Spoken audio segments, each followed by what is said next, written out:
ఈ press meet పెట్టడానికి ముఖ్య ఉద్దేశం కూడా చంద్రబాబు నాయుడు గారు ఎల్లుండి అంటే 9వ తారీఖు ఆలగడ్డలో బహిరంగ సభకి రావడం జరుగుతుందని అందరికీ తెలిసిన విషయమే. కానీ దీనికి సంబంధించిన కొన్ని అంశాలు మాట్లాడాలి, అదేవిధంగా అరేంజ్మెంట్స్ గురించి మాట్లాడాలని చెప్పి కూడా ఈరోజు ఈ ప్రెస్ మీట్ పెట్టడం జరిగింది.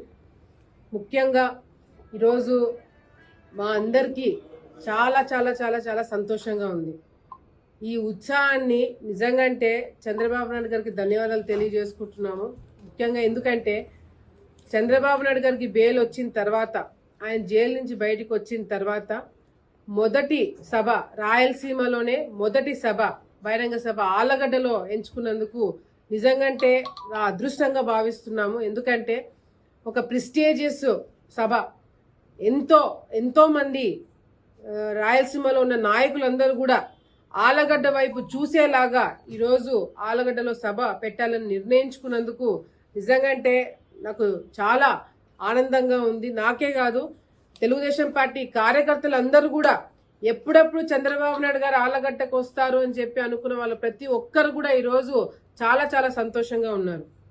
అంతేకాకుండా ఈరోజు ముఖ్యంగా ఆలగడ్డ, ఇది కేవలం ఆలగడ్డకు సంబంధించిన మీటింగ్ కాదు, ఇది పార్లమెంట్ మీటింగ్, అంటే జిల్లా మీటింగ్.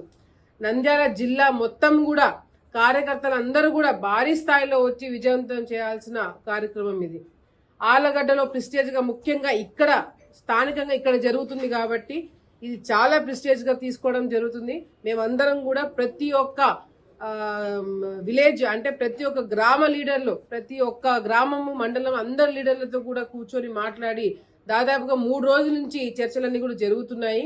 ప్రతి ఒక్క ఊర్లో నుంచి ఎంతమంది జనాలు వస్తే ఈ సభ సక్సెస్ అవుతుందని కూడా మేము మాట్లాడుతున్న టైంలోనే చాలా మంది నాయకులు, కార్యకర్తలు మాకు చెప్పింది ఏంటంటే, స్వచ్ఛందంగా మేము వస్తాము, మీరు ఏం పెట్టినా పెట్టకపోయినా స్వచ్ఛందంగా మేమే రావాలనుకుంటున్నాము. చంద్రబాబు నాయుడు గారు ఎన్నో సంవత్సరాల తర్వాత ఈ ప్రాంతంకి మళ్ళీ ఈ విధంగా బహిరంగ సభ పెట్టడానికి వస్తున్నారు కాబట్టి తప్పకుండా మేమందరం కూడా వస్తామని చెప్పి స్వచ్ఛందంగా ప్రజలు, సామాన్య ప్రజలు చెప్తున్నారని ఒక ఇన్ఫర్మేషన్ ఈరోజు మా లీడర్లందరూ కూడా నాకు ఇవ్వడం జరిగింది.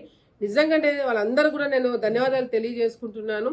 ముఖ్యంగా ఈరోజు రాష్ట్రంలో చంద్రబాబు నాయుడు గారు ఏ విధంగా పరిపాలన చేశారు, ఏ విధంగా ప్రజల్ని చూసుకున్నారు, మనకి లోటు బడ్జెట్ ఉన్నా కూడా మన రాష్ట్రాన్ని ఏ విధంగా ఆదుకున్నారు అనేది ఈ రోజు ప్రజలందరూ కూడా ఆయన విలువ తెలిసి వచ్చింది. జగన్మోహన్ రెడ్డి గారు వస్తే ఏం జరుగుతుందో, ఏమి ఇంకా బ్రహ్మాండంగా ఏం చేస్తారో ఏందో అనుకొని నమ్మి మోసపోయినారు ప్రజలందరూ కూడా.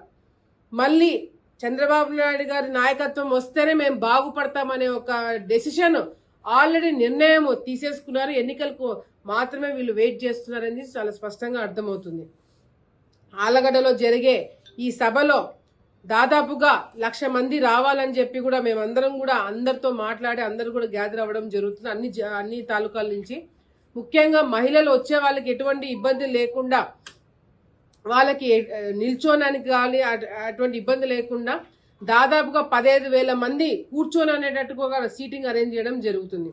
సో మహిళలు కానీ, ముసలి వాళ్ళు కానీ, ఎవరైనా నిల్చోడానికి ఇబ్బంది పడే వాళ్ళు ఎవరైనా ఉంటే కూడా 15,000 మందికి కేవలం కుర్చీలు ఏర్పాటు చేయడం జరిగింది. అదేవిధంగా అక్కడ మెడికల్ టీం కూడా పెట్టడం జరిగింది.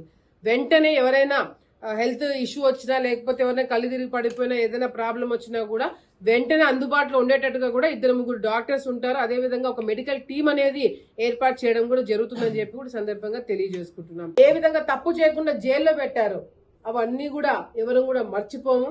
ఆ అధికారులు కావచ్చు, పోలీస్ డిపార్ట్మెంట్ కావచ్చు, ఎవరైనా సరే చేయని తప్పుకి తప్పుడు కేసులు పెట్టి అరెస్ట్ చేసిన ఏ ఒక్కరిని కూడా వదిలిపెట్టమని చెప్పి మరొకసారి మీ అందరికి కూడా నేను తెలియజేసుకుంటూ, లోకేష్ అన్న గారు అందరికీ చెప్పడం జరిగింది. ఒక రెడ్ కలర్ బుక్ పెట్టినాము, దాంట్లో తప్పు చేసిన ప్రతి ఒక్క అధికారి పేరు రాస్తున్నారు. రేపు పొద్దున అధికారంలోకి వచ్చిన తర్వాత తప్పు చేసిన వాళ్ళని ఎవరిని కూడా వదిలిపెట్టే ప్రసక్తే లేదని చెప్పి కూడా మేమందరం కూడా నమ్ముతున్నాము. నాకు తెలిసి మొత్తం రాష్ట్రంకి కలిపి ఒక బుక్ సరిపోదు, తాలూకాకు ఒక బుక్ పెట్టాలా. ఆల్రెడీ మాకు 2-3 బుక్కులు అయిపోయినాయి, ఆలగడ్డ ప్రాంతంలోనే 2-3 బుక్కులు అయిపోయినాయి. తప్పకుండా రేపు పొద్దున అధికారంలోకి వచ్చిన తర్వాత తప్పు చేసిన వాళ్ళని మాత్రము ఎటువంటి పరిస్థితుల్లో వదిలిపెట్టామని మరొకసారి తెలియజేసుకుంటూ, ఈ కార్యక్రమాన్ని విజయవంతం చేయడానికి ప్రతి ఒక్కరు కూడా సైనికుల్లాగా పనిచేసి కృషి చేసి విజయవంతం చేయాలని చెప్పి ప్రతి ఒక్క కార్యకర్తకి తెలియజేసుకుంటూ నమస్కారాలు.